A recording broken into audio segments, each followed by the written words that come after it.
So just as mentioned, I work for the Pueblo of Sandia. I'm their Bosque program manager. And Max here is the owner of Galloping Goats. We connected, actually Max connected with a gentleman named Todd Haynes, who retired from state forestry. But a couple years back, Max was looking at different ways that he could make use of this great goat herd that he had, and Todd was interested in the program, the idea of using goats for targeted weed control and fuels management in particular. And so Max and Todd worked together. Todd massaged it through the state forestry process and everything they have to go through, and came up with what they called targeted grazing as a method for suitable method for fuels reduction, and came up with a price agreement. At that point, Todd and I had connected on previous projects, and the opportunity simply became available for the Pueblo of Sandia to host a demonstration site to see how viable of an option this was in terms of fuels reduction. And so it was great for me. It's one of those times where you go to your leadership and your council, and they're enthusiastic about something you're bringing to them. It's not every day I get that experience where I work. So they immediately were on board, and we came in, or Max brought his goats in, and actually I'll go back. And here is the actual very first release of goats from the trailer at the Pueblo of Sandia to start this great journey. And then I'll just finish off by talking, as you can see, it's a woven electric fence, so it's very mobile. And so that's generally the idea is the herders that run the herd show up with the goats and trailers. They lay out the fence. The fence within reason can be moved around to protect vegetation that you want to protect. Create an area that's enclosed, release the goats, and then just let them do their thing for the day. And also just different types of fencing. You can use metal fencing, but as you can see here, this is an area that was full of elms. Of course, as many of us know, dealing with these type of non-native trees that we mostly deal with, the elm, Russian olive, cedar, and tree of heaven, is anything you do won't kill them short of intensive herbicide, because they readily resprout from their roots. But what I'm interested in now is not just targeting my non-natives for the sake of increasing the native diversity within the Bosque. It's about true fuels reduction, and this is true fuels reduction. Okay, this is actual removal of the biomass from the system, other than some poop pellets that are left behind in place. So for me, this is a great system to utilize at the Pueblo's Bosque. So. And same story for, they love the elm, just to be clear. They absolutely went after it and tore it to shreds. The thorns on the Russian olives didn't seem to faze them. They went after the Russian olives as well. We don't have a whole lot of salt cedar on the Pueblo, so I can't even really speak to that. And we're targeting tree of heaven through herbicide, so we keep the goats away from that, of course. But anyways, I'll just kind of turn over to Max to talk about more. You can show off so it's the down one proceeds. Down one there. Mainly the rest is just kind of like this before and after photos to kind of show you the impact. But once again, emphasizing tumbleweed is my number one headache right now besides elms. And this goes back to the burn area that the Pueblo had going on 11 years ago now, the Romero fire burn that many of you may remember, and we still have sections of the Bosque that tumbleweed is about the only thing we can get to grow. So this is a new chance for us to try something different, where not only are we knocking back the tumbleweed, but also trying to get some nutrient into the soil, since we can't seem to grow anything else. Yeah, like Todd said, lots of tumbleweeds, and the goats they've done really well on this. It's a timing thing in a lot of cases. So you can see this where we're tackling tumbleweed there at a phase it's a little later than we want. They're still very effective with it. It's just about duration of time that it takes for the goats. Obviously, the bigger it gets, the longer it takes. There's more biomass. It's just that's an easy calculation. But I think that's one of the things that as we progress through using goats for any type of vegetation management, timing becomes really critical. If we can get to these things early on, we can obviously eat more of it, cover more ground, and knock it back. In a lot of the places where we've seen, where we've been able to get to it a little earlier, this is just some more of the massive stands that we run across. In some of those areas where we're able to get to it early in the growing season, when it's 4 inches, 6 inches, we can knock it back, and we're seeing, I think, a reduction over time because that seed bed is there. It's prolific. I don't know the science behind the Russian thistle seed life, but I think that seed bed lasts for quite a while. And so on those shorter stands, we've seen some really great reduction on that. As it gets bigger, still trying to get it to before it goes to seed, but again, it's just a duration of time. And then dealing with it, this is more in the growing phase, the before and after. They do a great job. On this type of growth in summertime, at the just before it seeds out type of thing, we're looking at a 1/4 of an acre a day that we can cover effective right now, running about 200 goats to make that happen. And then that kind of translate back over. I don't know that we've got the and they're cute. Yeah, exactly. But I think again, the timing right now, we're there today. Our goats are there right now, eating Russian thistle in its dry and dormant state at this tall. So we might be covering 1/8 of an acre in a day with those 200 goats. Same thing. So I think seeing great results from that. I think it's all timing issues. Resprouts, like we were talking about, they love elm, they love Russian olive, but a timing thing. If we're hitting some of those resprouts now in the dormant season, is vastly different than what we'll see once April, May hits and those things starts to pull energy up from the roots and get up into the stems and the leaves.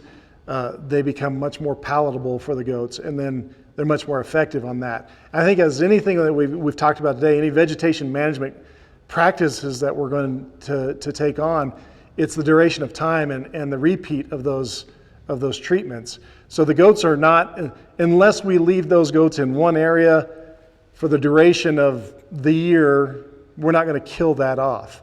We'll kill the soil off with those goats over time if they're left in that same place. But again, it's like us going and mowing the grass outside. That grass is going to grow back, and it's just going to be this repeat process. It's more of it becomes true vegetation management rather than getting rid of vegetation. So, absolutely, that's something we have to look at over time, whether that's going to be any of our non-native weedy species or trees or any of our natives, because the goats will eat all of it. And I want to just kind of come back to where we're talking about targeting. That's something that we're doing. It's a misconception that we've had a lot, is we're just going to take a trailer load of goats and open the doors and just go back and we'll say, see you later, we'll come back and see what you've done. Because they will eat it all, and they do love it all. But being able to utilize our fencing and our management, working with land managers to determine this is what we want to manage, this is what we don't want to damage. And so we're able to work around that and do it very effectively with the goats. So I think it has great potential long term. I mean, we're still new in this. I think we're going into our 4th year or 4th season on the Pueblo and a lot of the other places that we've been out to work. Great. They've done some great work on kochia. We just came out of Albuquerque, the Montano space over there post fire, and some of the great benefits. One, they love kochia much more than they even do tumbleweed. But kochia, at any stage, it's very much like candy to them, much like the elms are, much like the Russian olive. They love that. So it's wonderful from a fire fuels reduction, from a management, before seed. But something that I think we saw, Joe and Dustin and Colleen and all of us have seen just recently of that, is the public perception. We talked about that a lot earlier. Colleen brought it up, is in any management tool that we're using for vegetation management, Bosque management, any of that stuff is we're I mean, we're dealing with that wildland-urban interface, and public perception is huge for anybody trying to get anything done, because those are the people that end up forcing policy or whatever it might be. So major benefit to goats is public perception. I think we had, Joe said, the greatest media turnout that we've had on any of your projects or something. You know, we had every news station picked it up here in town. We were on the front page of the Journal, and I have a fairly large following on social media, and I had people that were following me from Connecticut said, "Hey, we saw you on our local news last night," all the way in Connecticut. So if you want good public PR type possibilities, goats are your thing, you know? So I don't know if you had anything else, but Yeah, I think it was just questions. any questions about goats? I love goats. Yeah. Yes, ma'am. Hi, Max. Hey, it's me. Max gave a great presentation at the Society of American Foresters dinner on Friday, and it's been really encouraging to see how you've evolved and a lot of the things that you've learned as you've been working with these different land management partners and the concepts that you've been embracing. So that's great. I wanted to ask Shell, you know, what are your kind of ultimate vegetation and land management goals? What are you hoping to achieve with the goats? What kind of monitoring are you doing, you know, to assess how effective that they've been? Well, as I pointed out, the main area we've been targeting is the Romero fire burn area, you know, which goes all the way back to the days of Andrea, when I first connected with her when she was still with the Corps. And the fire burned through a portion of the Bosque that coincidentally overlapped with the big Middle Rio Grande restoration project that Andrea mentioned earlier. And so it was already planned as a habitat site, and then it became a fire rehab site. And you know, we're 11 years out from when that happened, and you know, it's a large area, so there's sections that are doing better than others, but a lot of it comes down to is that masticated material that was on the ground, because that was, you know, the history of vegetation management in the valley was, you know, early 2000s when I showed up were like the first big fires in the Bosque, I think in the South Valley, and it was everybody's kind of oh no moment, because it was like all this non-native vegetation had been allowed to grow up under this big beautiful cottonwood canopy, and it's, you know, campfire concept, just, you know, fuel to burn your bigger fuel, so the fires were insane, add jetty jacks and everything else. But anyways, so everybody, the solution was come in with a bunch of money, but what the method was chosen was mastication, and that's why I point out this is true fuels reduction. Mastication is not fuels reduction. It takes your fuel that's in the air and puts it on the ground. Maybe harder to get a fire going, but then you just cook your soil. If it does get going, it's basically charcoal burning on the ground at that point, and that was a huge lesson for us, because we have a two sides. One side of the levee wasn't treated, was bosque-like, and the other side was. So a little background there. So that's what we've been targeting, is just these patches within that burn area that have been nothing, you know, 11 years later, the only thing that we have is what survived from Andrea's planting, which was mostly bacchus. It's my ongoing joke is always plant bacchus or seep willow. It'll make you feel successful, because even in dead soil that was, you know, scorched soil that was dead and gets some grazing from cows and everything else, it was able to. It's still what we have, and then some giant saccaton that was probably in the seed mix, and that's literally all we've been able to get to grow, except for tumbleweed. So our goal really is to just kind of keep that you know, tumbleweed at bay, because what does tumbleweed do? It grows very quickly, then it gets old, it gets decadent, and then it blows into piles, and that's your next, you know, fuels headache is that tumbleweed. So it's trying to get to it before it turns into our next fuels problem. And so the monitoring we're doing is just, you know, these before and after photos to kind of keep track of where we've been, how much the goats went. Because he talked about goats eating anything, and actually that's not 100% true. There's actually certain vegetation they won't eat, and then there's certain vegetation that Max needs to learn about or has learned about that they shouldn't eat. So we have to be pretty targeted on that. But as far as monitoring goes at this point, it's only been a couple years, and we're just kind of, you know, as we go, seeing if we get some change. What I hope with like areas like the elms is then it becomes something that It comes back on a much smaller scale because it has to resprout, and then I have a Bosque crew, fortunately, that I can target, to do spraying or whatever we want to go next step to actually to kill the plant. But this initial getting rid of the biomass has just been so helpful. Max is unfortunately experiencing that we get approval for something. In this case, Max had just bought a bunch of chain link fence that he can put in so he can cover a much larger area than his electric fence and actually leave the goats overnight, guard dog, that kind of thing. Hope you don't mind me kind of pointing. No, that's fine. And so he's trying to figure out ways to be more efficient to scale up. And so that's part of the reason we like doing these presentations for him is like, these opportunities are out there. Albuquerque Open Space just used them at the burns, at the Big Hole Fire, as he just mentioned, and whatnot. So he's test running, a way where he can put up a larger area, tall fence, hopefully that protects him from predators, put in a guard dog in there and everything. I got initial approval from leadership, but then I still have all my internal bureaucratic processes that we all know about. I still got to go through legal, and finance has to check this and blah, blah, blah. So that's kind of where we're at right now, but we're hoping to kind of, see how that goes, where he can fence in a larger area and just leave the goats there. And then you get, your efficiency obviously goes up because the goats have nothing to do but just eat and eat and eat and eat. So that's where we're at, kind of our next phase for the goat. And thanks to state forestry, we got funding to go through next, not this June, but next of their state's fiscal year. So we're good to go for a while, and we'll have more to report on. What's that? Same question. Maybe not. Shell, you also mentioned when we were talking about doing some soil amendments and trying to see what you could get to grow. We used goats at Gallusdale Dam back when I was with the Corps, and one of the things we did was sort of seed in front of them so their hooves would make little pockets, and of course they're leaving nutrients in the soil as well. But maybe you could mix that with your idea if you want to do mycorrhiza or whatever, just have the goats help sort of tamp it all in there kind of thing, just an idea.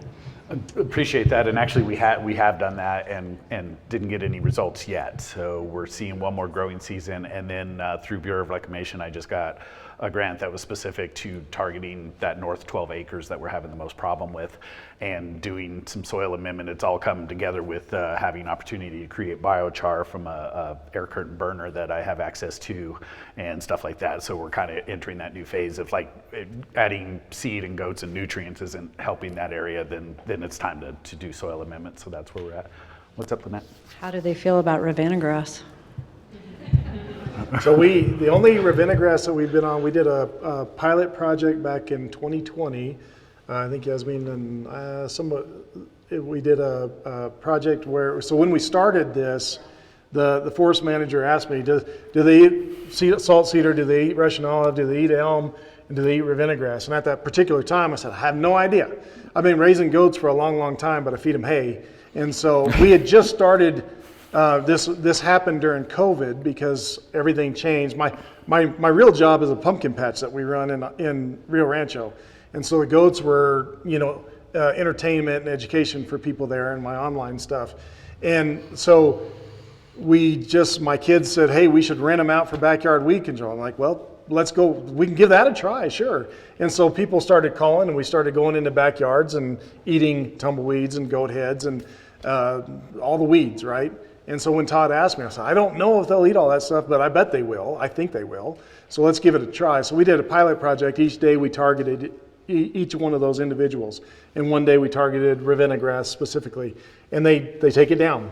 They're not going to take it out by the root, but they'll definitely take it down to a manageable level. And that's where, with Anthony, the fire marshal there in Corrales, was really happy with the fact that, one, it's a fuels reduction because we're getting rid of all that dry matter. But at least it takes it down to a place where, for whatever other treatment that people are doing, it's easier at that point because we've taken that all that biomass out of there, and so then it's at least accessible at that point. Quick side note: when I had to leave the talk earlier, it was because the phone call was from Anthony, the fire chief, and when he calls, I don't ignore that call. Right. There was smoke coming from our Bosque, but it turned out to be from a burn that we were doing. They hadn't gotten eyes on it yet. But anyway, since you brought it up. Yeah, so your goats are safe. My guys are Your goats are safe. I saw smoke from the top of the hill yesterday, and I called them. I said, the goats are fine, so that's all that matters. So, and yeah, a lot of you know me or whatever, but yeah, if you're having a down day, get in touch. If the goats are at the Pueblo, all range access, you will not be down after that. So.